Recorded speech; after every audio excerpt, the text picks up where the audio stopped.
కి స్వాగతం. బులెటిన్ లో ముందుగా హెడ్లైన్స్. బీజేపీ రాష్ట్ర అధికార ప్రతినిధి శ్రీ పోరెడ్డి కిషోర్ గారు మీడియాతో మాట్లాడుతున్నారు.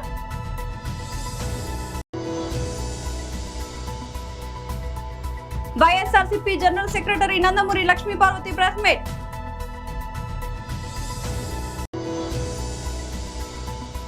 చట్టాలను ఉల్లంఘించి జంగిల్ రెడ్డిలా మారిన జగన్ రెడ్డి, గొట్టిపాటి రామకృష్ణ మీడియా సమావేశం.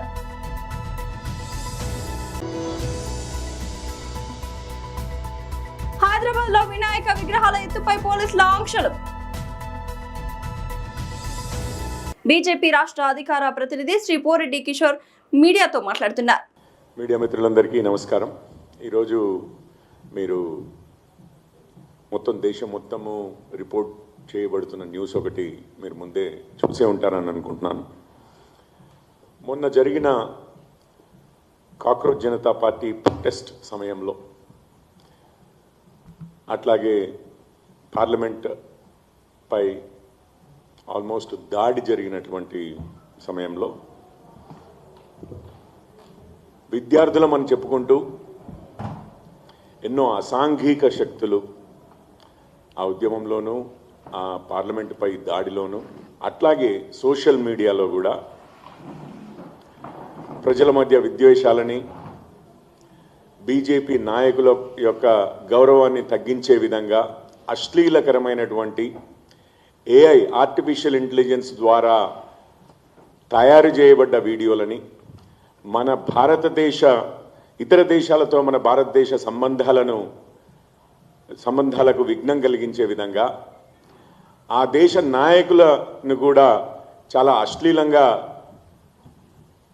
పోర్ట్రే చేస్తూ ఎన్నో సోషల్ మీడియా పోస్టులు పెట్టడం జరిగింది.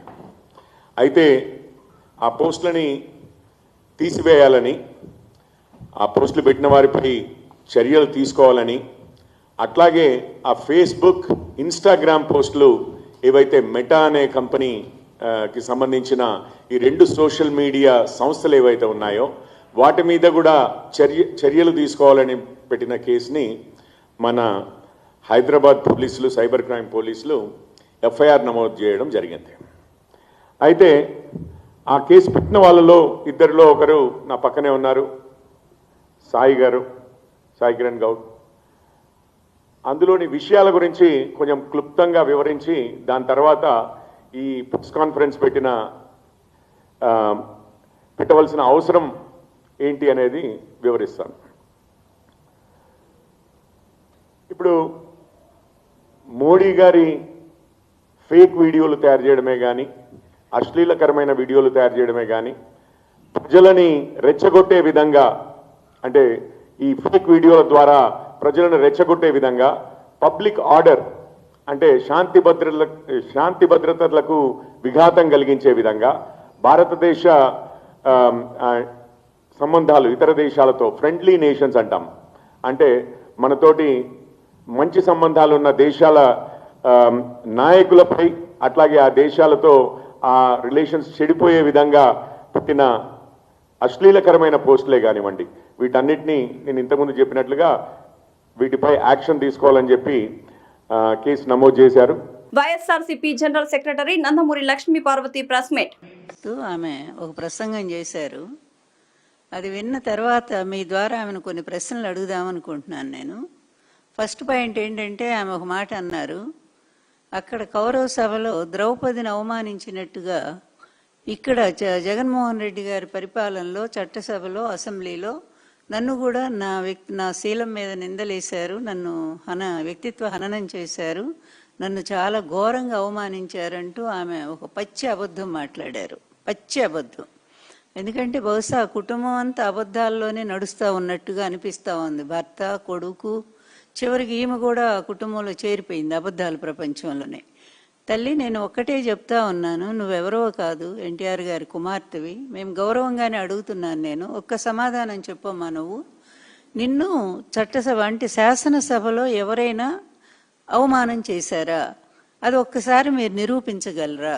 ఎందుకంటే ఇప్పుడు మీ ప్రభుత్వమే ఉంది కదా, ఈ ప్రభుత్వం మరి రికార్డులన్నీ ఉంటాయి, అసెంబ్లీ రికార్డులన్నీ కూడా వాటన్నిటిని కూడా బయటికి తీయించి పరిశీలిస్తే మిమ్మల్ని అవమానం చేశారో లేదో అనేది చాలా స్పష్టంగా అందరికీ తెలుస్తుంది. ఈ విధంగా మీకు మీరే ఒక సానుభూతిని క్రియేట్ చేసుకోవటానికి ప్రయత్నం చేస్తే అది నమ్మటానికి ఎవరు సిద్ధంగా లేరనే సత్యాన్ని కూడా మీరు గ్రహించాలి. ఎందుకు ఊరికే నోరు ఉంది కదా అని చెప్పి అబద్ధాలు ప్రచారం చేయటం ఎందుకమ్మా? నువ్వు ఎన్టీఆర్ కూతురు అనే సంగతి నువ్వు మర్చిపోబాక. అది చంద్రబాబు లోకేష్ వాళ్ళిద్దరు మాత్రం అబద్ధాలకి ఒక పేటెంట్ లాగా అయిపోయారు. ఇప్పుడు ఆ కోవలో నువ్వు కూడా చేరుతా ఉన్నావని తెలుస్తూ ఉంది. అదొక్కసారి ఆ రికార్డులను పరిశీలిస్తే వాస్తవం ఏంటనేది బయటకు వస్తుంది. నిజానికి నీ వ్యక్తిత్వాన్ని, నీ క్యారెక్టర్ మీద నిందల్ని ఈ ఊరు వాడ మొత్తం ప్రచారం చేసింది నీ కొడుకు, నీ భర్త. నువ్వు ఫస్ట్ ఎవరిని నియంత్రించాలా? నువ్వెవరిని నిందించాలా? వాళ్ళని ఆపాలా? రాజకీయ ప్రయోజనాల కోసం నన్ను తీసుకెళ్ళి బజార్లో పెడతారా అని చెప్పి వాళ్ళని నీ కొడుకు 4 తన్నులు తన్నాల, 4 దెబ్బలు వేయాల. ఇట్లాంటి పిచ్చి పిచ్చి ప్రచారాలు తల్లి మీద ఎవరైనా తీసుకెళ్తారా జనంలోకి అని చెప్పి అది పోయి నువ్వు కూడా ఎవరో మీద నిందలేస్తే ఎట్లా అమ్మా? అప్పుడు మీ పార్టీలో ఉన్నవారే మిమ్మల్ని ఒక మాట అంటే నిజంగానే ఆ రోజు అందరం ఖండించాము. ఎందుకంటే ఒక మహిళను ఆ విధంగా అవమానించకూడదని. కానీ అంతకుముందు నీ కొడుకు, నీ భర్త, వాళ్ళ కుటుంబం స్త్రీల మీద చేసిన అవమానాలను కూడా నువ్వు ఒక్కసారి కనుక గమనించి ఉంటే నువ్వు వాళ్ళనే ముందు నిందించి ఉండేదానివి. ఎవరైనా స్త్రీలంటే స్త్రీలే కదా. అలాంటిది రాజకీయ ప్రయోజనం కోసం నీ భర్త నిన్ను మొదటి నుంచి కూడా ఈ విధంగానే వాడుకుంటానే ఉన్నాడు. పార్టీలో చేరే దగ్గర నుంచి కూడా ఇప్పటి వరకు కూడా నిన్న రాజకీయ ప్రయోజనాలకు అడ్డం పెట్టుకొని వాడుతున్నాడు. అలాగే నీ కొడుకు కూడా అట్లాగే తయారయ్యాడు. అందువల్ల నువ్వు ఒక్కసారి అది ఆలోచన చేసుకోమ్మా. నిజంగా నువ్వు బాధపడుతున్నావే, నిన్నేదో అన్నారు, నన్ను ఏదో అన్నారని. వైఎస్ఆర్ కాంగ్రెస్ పార్టీ వాళ్ళు ఒక్కళ్ళు కూడా మాట్లాడలేదు మీ గురించి. చట్టాలను ఉల్లంఘించి జంగిల్ రెడ్డిలా మారిన జగన్ రెడ్డి. గొట్టిపాటి రామకృష్ణ మీడియా సమావేశం. మహనీయులు లోక కళ్యాణం కోసం యజ్ఞాన్ని చేస్తూ ఉంటే రాక్షసులు ఆ యజ్ఞాన్ని ఎట్లా విఘ్నం చేయాలి, ఎట్లా భగ్నం చేయాలి అని ప్రయత్నిస్తూ ఉంటారు అని చెప్పి పురాణాల్లో చదువుకున్నాం మనం. అది ఈరోజు కళ్ళకి కట్టినట్టుగా మనకి కనపడతా ఉంది. ఈరోజు ఉత్తరాంధ్రకే తలమానికంగా ఉన్నటువంటి భోగాపురం ఎయిర్పోర్ట్ని గౌరవ ప్రధానమంత్రి గారు ప్రారంభించటానికి ఒకరోజు ముందు ఆ అత్యున్నతమైనటువంటి ఏర్పాట్లన్నిటినీ కూడా పూర్తి చేయటానికి అధికార యంత్రాంగం అందరూ కూడా తలమునకలైనటువంటి దశలో అవసరం లేనటువంటి కనీసం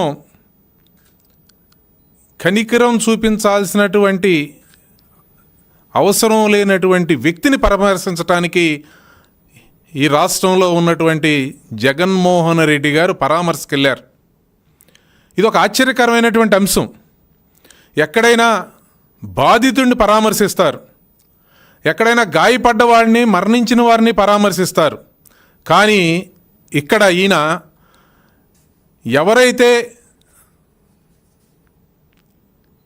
యాక్సిడెంట్ చేసి ఆ యాక్సిడెంట్ జరిగిన తర్వాత ప్రాణాలని కాపాడేటువంటి అవకాశం అక్కడ కనీసం వైద్యం చేసేటువంటి పరిస్థితిని చేయకుండా తప్పించుకుని వెళ్ళిపోయి వేరొకరిని తీసుకొచ్చి ముద్దాయి స్థానంలో పెట్టి ఆ పెట్టినటువంటి వ్యక్తిని బలి చేసేటువంటి ప్రయత్నం. అది కాకుండా ఈరోజు వారి కుమారుడు పని చేస్తే వారి కుమారుడిని తప్పించి ఇవన్నీ చేసినటువంటిది ఎవరో? ఒక సామాన్యుడా? ఈ రాష్ట్రానికి మంత్రిగా పనిచేసినటువంటి వ్యక్తి, డాక్టర్గా ఉన్నటువంటి వ్యక్తి సిదిరి అప్పలరాజు అనేటువంటి ఆయన ఈ పనంతా చేస్తే కనీసం తప్పు పట్టకుండా, ఇలా చేసిన వాళ్ళని మందలించకుండా నేరస్తుల్ని ఏ విధంగా ప్రోత్సహించవచ్చో చూపిస్తున్నటువంటి నాయకుడు జగన్మోహన్ రెడ్డి. ఈరోజు మనం చూస్తూ ఉన్నాం, ఆయన కారు కింద పడి నలిగిపోయినటువంటి మరణించినటువంటి వ్యక్తిని పరామర్శకు వెళ్ళలేదు. కానీ ఒక రోజు ముందు ప్రధానమంత్రి పర్యటనకి ముందు 10 గంటల పాటు ప్రజలకి ఒక ర్యాలీ పేరు మీద నిబంధనలన్నిటినీ ఉల్లంఘిస్తా ఒక నరకయాతను చూపించినటువంటి పరిస్థితి. అధికారుల్ని వారి పనిని వారిని చేసుకోనివ్వకుండా వారి మీద దౌర్జన్యం చేసేటువంటి పరిస్థితి. వినాయక చవితి ఉత్సవాల సందర్భంగా ఎలాంటి అవాంఛనీయ ఘటనలు జరగకుండా సైబరాబాద్ పోలీసులు పటిష్టమైన చర్యలు చేపడుతున్నారు. గత ఏడాది నిమజ్జనం సమయంలో జరిగిన ప్రమాదాలను దృష్టిలో ఉంచుకుని ఈసారి విగ్రహాల ఎత్తు 16 అడుగులకు మించరాదని సిపివిసి సజ్జనార్ విగ్రహ తయారీదారులకు స్పష్టం చేశారు. గురువారం బంజారాహిల్స్ లోని కమిషనరేట్ లో విగ్రహాల తయారీదారులతో నిర్వహించిన సమీక్షా సమావేశంలో ఆయన ఈ ఆదేశాలు జారీ చేశారు. ఈ సందర్భంగా సజ్జనార్ మాట్లాడుతూ గతేడాది కమిషనరేట్ పరిధిలో సుమారు 23,000 విగ్రహాలను ప్రతిష్ఠించారని, వాటి రవాణా సమయంలో 4 ప్రమాదాలు చోటు చేసుకున్నాయని గుర్తు చేశారు. ఈసారి అటువంటి పొరపాట్లకు తావివ్వకుండా భద్రతా నిబంధనలు తప్పనిసరిగా పాటించాలని సూచించారు. దోల్పేట్, జల్పల్లి, మైల్దేవర్పల్లి వంటి ప్రాంతాల నుంచి విగ్రహాలను నగరంలోకి తరలించేందుకు ప్రత్యేక ఎంట్రీ ఎగ్జిట్ మార్గాలను కేటాయిస్తున్నట్లు తెలిపారు. కళాకారులు సామాజిక బాధ్యతతో మట్టి విగ్రహాల వాడకాన్ని ప్రోత్సహించాలని, భక్తులు కూడా సులభంగా నిమజ్జనం చేసే చిన్న విగ్రహాలను ఎంచుకోవాలని ఆయన విజ్ఞప్తి చేశారు. తెలంగాణ రాష్ట్రంలో అత్యంత వైభవంగా ప్రతిష్టాత్మకంగా జరుపుకునే ఆషాఢ మాసం బోనాల ఉత్సవాలను పురస్కరించుకుని పాతబస్తీలోని ఆలయాల వద్ద విద్యుత్ దీపాలతో మరియు తీరక్క రంగులతో అందంగా అలంకరించారు. తెలంగాణ ప్రాంతంలో అత్యంత వైభవంగా భక్తి శ్రద్ధలతో జరుపుకునే పాతబస్తీ లాల్ దర్వాజా సింహవాహిని శ్రీ మహంకాళి అమ్మవారి 118వ వార్షికోత్సవాలు నేటి నుండి ప్రారంభం కానున్నాయని దేవాదాయ ధర్మాదాయ శాఖ అడిషనల్ కమిషనర్ శ్రీనివాసరావు తెలిపారు. ప్రతినిత్యం వివిధ రూపాల్లో అమ్మవారిని అలంకరించి పూజలు నిర్వహించనున్నామన్నారు.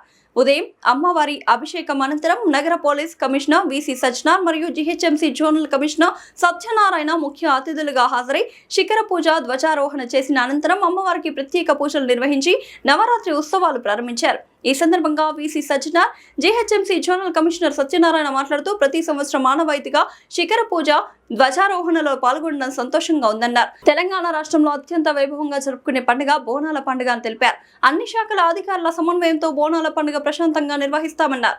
ఈ కార్యక్రమంలో సౌత్ జోన్ డీసీపీ కారే కిరణ్ ప్రభాకర్ తో పాటు ఆలయ కమిటీ ప్రతినిధులు పాల్గొన్నారు. సింహవాహిని మహంకాళి దేవస్థానం లాల్ దర్వాజా విజిట్ చేయడము, అమ్మవారిని దర్శించుకోవడము చాలా అంటే చాలా సంతోషం అనిపిస్తుంది. నగర ప్రజలకి, రాష్ట్ర ప్రజలకి అందరూ కూడా హైదరాబాద్ సిటీ పోలీస్ తరఫు నుంచి బోనాలు పండుగ శుభాకాంక్షలు.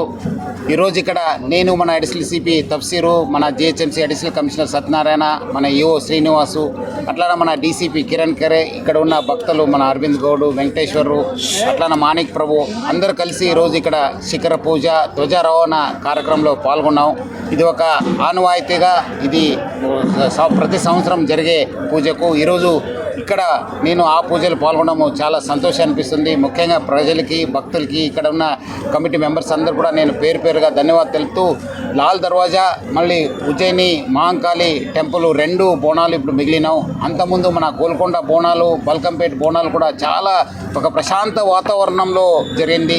అందుకు సహకరించిన ప్రజలందరూ కూడా రాష్ట్ర ప్రభుత్వం తరపు నుంచి, నా తరపు నుంచి, జిహెచ్ఎంసీ తరపు నుంచి, హైదరాబాద్ సిటీ పోలీస్ తరపు నుంచి కూడా పేరు పేరుగా ధన్యవాదాలు తెలుపుతూ, ఇక్కడ ఈ లాల్ దర్వాజా బోనాలు కూడా మనము మన జిహెచ్ఎంసీ ఆఫీషియల్స్, మన కమిషనర్ గారు, అట్లనే వాటర్ వర్క్స్, ఎలక్ట్రిసిటీ డిపార్ట్మెంట్ అందరూ కోఆర్డినేటెడ్గా మనము తగిన కావాల్సిన చర్యలంతా తీసుకోవడం జరిగింది ప్రశాంత వాతావరణంలో చేయడానికి. అట్లనే వచ్చే రోజు ఈ ఒక 10 రోజు కూడా ప్రజలందరూ కూడా అమ్మవారిని దర్శించుకొని ఈ బోనాలు పండుగని సంతోష వాతావరణంలో, ప్రశాంత వాతావరణంలో జరుపుకోవాలని చెప్పి నేను కోరుతున్నాను.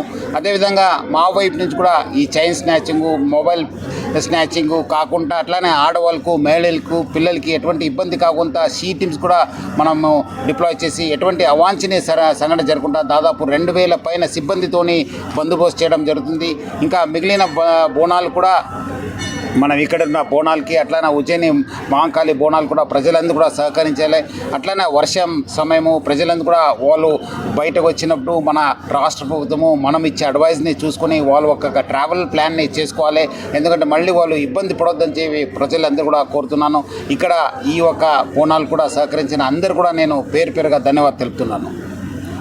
ఇక్కడ ఉన్న దాదాపు 100 పైన మనము సీసీ కెమెరాస్ని మనము డిప్లాయ్ చేయడం జరుగుతుంది. అట్లానే డ్రోన్స్ కూడా ఈసారి వాడడం జరుగుతుంది. ఇట్లానే టెక్నాలజీ కూడా వాడుకొని ఎవరెవరు ఎక్కడెక్కడి నుంచి వస్తున్నారు, ఎంత పబ్లిక్ వస్తున్న పైన కూడా మనము ఈసారి కొత్తగా మనము పైలట్గా ఎక్స్పెరిమెంట్ చేయడం జరుగుతుంది. సో దట్ మనం వచ్చే రోజు మనకు ఎటువంటి బందోబస్తు చేయవచ్చు, ఏమేమి ఛాలెంజెస్ ఉంటాం అని చెప్పి.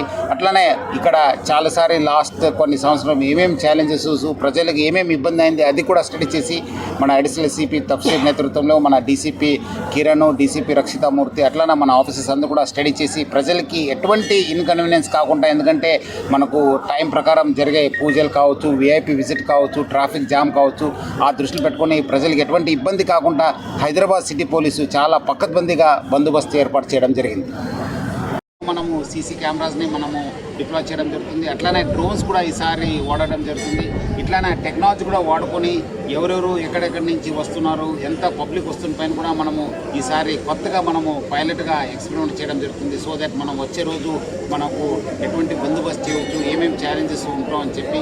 అట్లానే ఇక్కడ చాలాసారి లాస్ట్ కొన్ని సంవత్సరం ఏమేమి ఛాలెంజెస్, ప్రజలకు ఏమేమి ఇబ్బంది అయింది అది కూడా స్టడీ చేసి మన అడిషనల్ సిపి తఫ్సీర్ నేతృత్వంలో మన డీసీపీ కిరణ్, డీసీపీ రక్షితామూర్తి అట్లానే మన ఆఫీసర్స్ అందరూ కూడా స్టడీ చేసి ప్రజలకి ఎటువంటి ఇన్కన్వీనియన్స్ కాకుండా, ఎందుకంటే మనకు టైం ప్రకారం జరిగే పూజలు కావచ్చు, విఐపి విజిట్ కావచ్చు, ట్రాఫిక్ జామ్ కావచ్చు, ఆ దృష్టిలో పెట్టుకొని ప్రజలకు ఎటువంటి ఇబ్బంది కాకుండా హైదరాబాద్ సిటీ పోలీసు చాలా పకడ్బందీగా బందోబస్తు ఏర్పాటు చేయడం జరిగింది. ఓకే సార్, ఈ జిహెచ్ఎంసీ నుంచి ప్రొవైడ్ చేసిన ఏవైతే సివిక్ కమ్యూనిటీస్ అవి ఉన్నాయో, మనము టెంపుల్ ఉమ్మడి కమిటీ టెంపుల్ చైర్మన్ గారు ఇతర సభ్యులతో కలిసి పాదయాత్ర చేయడం జరిగింది. ఏదైతే ప్రొసెషన్ రూట్ ఉందో ఆ ప్రొసెషన్ రూట్ కూడా పాదయాత్ర చేయడం జరిగింది. అక్కడ నుంచి ఏవైతే ప్రపోజల్స్ అంటే ఈ సీసీఏ మన ఈ బలిగంప రోడ్ కానీ, తర్వాత ప్రొసెషన్ రూట్ కానీ, ఇతర రూట్లు అన్నీ కూడా చూడడం జరిగింది. అక్కడ ఏవైతే కావాల్సిన వర్క్స్ ఉన్నాయో నాకు చైర్మన్ ద్వారా ప్రపోజల్స్ వచ్చాయి. ఆ ప్రపోజల్స్ అన్నీ కూడా దాదాపు జిహెచ్ఎంసీ నుంచి గవర్నమెంట్ ఇన్స్ట్రక్షన్స్ ప్రకారము కమిషనర్ గారు 11,70,00,000 వర్క్స్ శాంక్షన్ చేయడం జరిగింది. అట్లే కాకోకుండా ఈ డార్క్ స్పాట్స్ ఏవైతే ఉన్నాయో మనం టెంపరీ లైటింగ్ పెట్టడం, తర్వాత ఈ పవర్ క్యాన్స్ ఇల్యూమినేషను ఎక్కడైతే డార్క్ స్పాట్స్ ఉన్నాయో అక్కడ మనము ఎల్ఈడి లైట్స్తో పెట్టడం జరిగింది. అలాగే టెంపుల్స్ కూడా ఏవైతే టెంపుల్స్ వర్క్స్ ప్రపోజ్ చేశారో టెంపరీ షెడ్స్ కావచ్చు, షామియానాస్ కావచ్చు, పెయింటింగ్, తర్వాత సీరియల్ లైటింగ్, పవర్ క్యాన్స్ ఇవన్నీ కూడా ఆర్చెస్ దాన్ని కూడా పెట్టడం జరిగింది. అలాగే ఈసారి ప్రతి టెంపుల్లో ఈ సేక్రెడ్ వేస్ట్, బోనం రైస్, తర్వాత నీమ్ లీవ్స్ అవన్నీ తీయడానికి కూడా మనం బ్లాక్ కవర్స్ కూడా సప్లై చేస్తున్నాం. ఇలాంటి అన్నీ కూడా తర్వాత శానిటేషన్ వచ్చేసరికి మనం అడిషనల్గా వెహికల్స్, అడిషనల్ లేబర్ పెట్టి కూడా temple surroundings, all approach roads, పర్టికులర్గా మెయిన్ టెంపుల్స్ ఏవైతే ఉన్నాయో వాటికి వేపి తాకిడి ఎక్కువ ఉంటుంది కాబట్టి అన్ని శానిటేషన్ పరంగా అన్ని చర్యలు తీసుకోవడం జరుగుతుంది. ఎలాంటి సమస్యలు లేకుండా, ఎలాంటి ఇబ్బందులు లేకుండా అన్ని చర్యలు జిహెచ్ఎంసీ తరఫు నుంచి తీసుకోవడం జరుగుతుందని మీ అందరి టెంపుల్ కమిటీ సభ్యులకు చెప్పడం జరుగుతుంది. అలాగే కాకుండా ఇంకా పోలీస్ డిపార్ట్మెంట్తో పర్టికులర్గా కోఆర్డినేట్ చేసుకొని ఇంకా పోలీస్ ఆఫీసర్స్ కానీ లోకల్ ఏసీపీస్, తర్వాత సిఐస్ వాళ్ళు ఏమన్నా సజెస్ట్ చేస్తే డార్క్ స్పాట్స్ ఇక్కడ మాకు ఈ ఫెసిలిటీస్ కావాలి అని చెప్తే అవి కూడా ప్రొవైడ్ చేయడానికి జిహెచ్ఎంసీ సంసిద్ధంగా ఉందని చెప్పి అందరికీ తెలియజేస్తూ ఈ అవకాశం ఇచ్చిన మీ అందరికీ కూడా ధన్యవాదాలు. Thank you. భోగాపురం ఎయిర్పోర్ట్ లో కమాండ్ కంట్రోల్ రూమ్ వద్ద పోలీసు ఉన్నతాధికారులతో హోంమంత్రి అనిత సమీక్ష. భద్రతా ఏర్పాట్లు, ట్రాఫిక్, పార్కింగ్ ఏర్పాట్లపై చర్చించిన మంత్రి. అధికారులకు కీలక సూచనలు చేసిన హోంమంత్రి అనిత. ప్రధాని పర్యటన సందర్భంగా ట్రాఫిక్ సమస్యలు తలెత్తకుండా ముందస్తు చర్యలు చేపట్టాలని అధికారులకు ఆదేశం. అన్ని శాఖల అధికారులు సమన్వయంతో పనిచేసి ప్రధాని పర్యటనను విజయవంతం చేయాలని సూచన. ప్రజలకు ఎలాంటి అసౌకర్యం కలగకుండా అన్ని ఏర్పాట్లు పూర్తి చేయాలని అధికారులకు హోంమంత్రి అనిత ఆదేశాలు. సీసీ కెమెరాలు పర్యవేక్షించిన మంత్రి అనిత.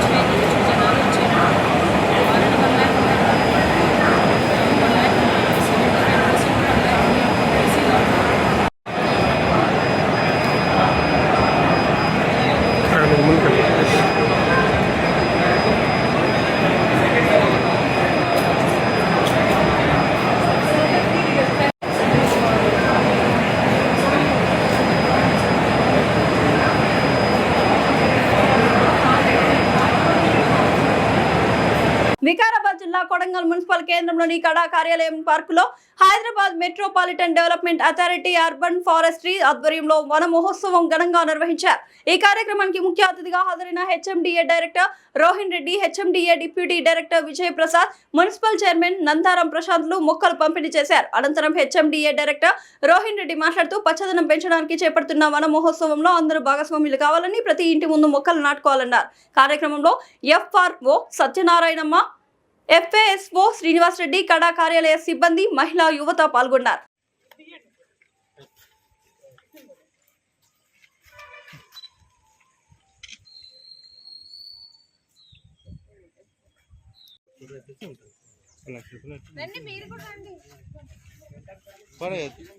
మీరందరూ కలిసి హలో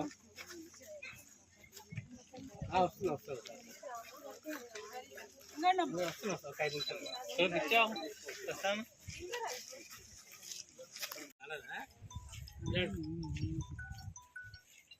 మళ్ళీ మేడం ఇక్కడ మళ్ళీ ఇక చాలా సరిపోతారు. పెట్టండి ఇక్కడ పట్టుకోండి. లేదు ప్రశాంత్ మేడంకి ఇచ్చినట్టు ఫోటో ఆ మేడం కింద పెట్టమని ఒకటి.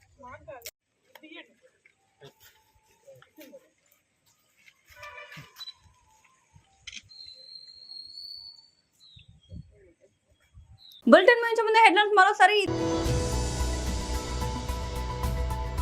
బీజేపీ రాష్ట్ర అధికార ప్రతినిధి శ్రీ పోరెడ్డి కిషోర్ గారు మీడియాతో మాట్లాడుతున్నారు.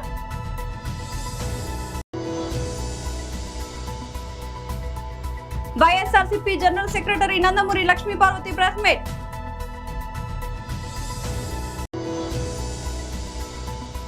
చట్టాలను ఉల్లంఘించి జంగిల్ రెడ్డిలా మారిన జగన్ రెడ్డి, గొట్టిపాటి రామకృష్ణ మీడియా సమావేశం.